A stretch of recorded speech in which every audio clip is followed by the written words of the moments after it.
Hello students, welcome to dear maths academy once again. तो आज हम बात करेंगे कुछ मैथ्स के टॉपिक। तो हम बात कर ही रहे हैं, लेकिन हम बात करेंगे आज ऐसे टॉपिक पे। आज हुआ क्या ना कि हम एक छोटा सा एक डिस्कशन कर रहे थे, ठीक है, स्टूडेंटों के बीच में। तो एक बच्चे ने ना एक सवाल पूछ लिया और बहुत अच्छा सवाल था। मतलब अच्छा क्या, एक तरीके धार्मिक सवाल था। उस पर डिस्कस करना नहीं चाह रहा था, लेकिन बच्चों का आंसर अगर आप ना दो तो आप थोड़ा सा अच्छा नहीं लगता। बच्चों के हर एक सवाल इम्पोर्टेंट है, चाहे वो सवाल किसी भी तरीके का हो, ठीक है।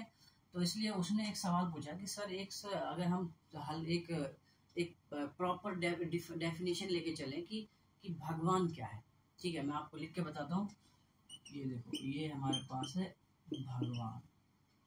मैंने कहा भगवान क्या है सर, अगर आप बता सको तो अगर बता दो। तो मैंने कहा देखो, ये तो सब अपनी अपनी श्रद्धा वाली बात है, सब अपने अपने तरीके से तैयार करता है डेफिनेशन, जिसको जैसा अच्छा लगता है, ठीक है।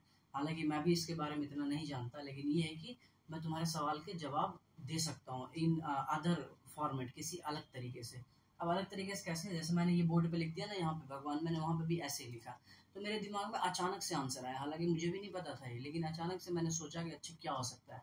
तो मैंने कुछ साइंस में कुछ एक टॉपिक पढ़ा था, वहाँ से मुझे ध्यान आ गया कि हाँ हो सकता है इससे रिलेट कर लेते हैं।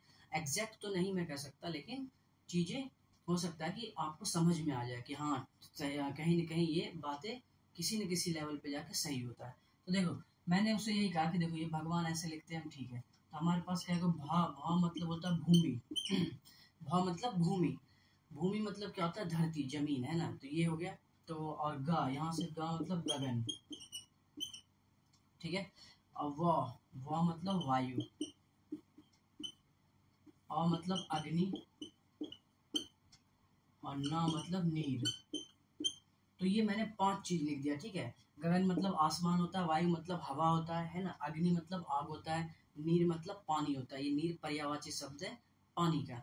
तो मैंने ये डिफाइन करके रख दिया। अब उस बच्चे को ना ये आंसर बहुत अच्छा लगा, सीरियसली बहुत अच्छा लगा, और मुझे भी अच्छा लगा। मुझे भी नहीं पता था कि इसका आंसर ऐसा हो सकता है। तो मैंने इस तरीके से डिफाइन कर दिया। तो मैंने कहा कि किसी भी गॉड की डेफिनेशन जो है ना, किसी एक लेवल पे हम नहीं दे सकते।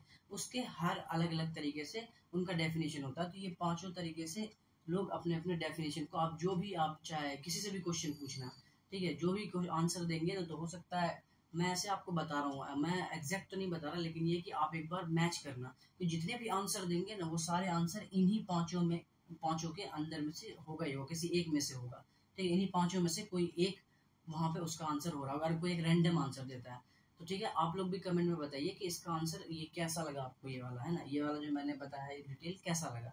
और आप भी अपने तरीके से बता सकते हैं। और आपने जब आप आंसर आपको मिल जाए तो आप मैच करना कि इन पांचों में से कोई एक टॉपिक ही आपका उस पे बात हो। तो सब अपने अपने तरीके से आंसर देंगे, लेकिन ये है कि इन्हीं पांचों के अंदर वो होगा, ठीक है। तो आप कमेंट में जरूर मुझे बताइएगा कि आपको ये कैसा लगा, ठीक है। मिलते हैं हम बहुत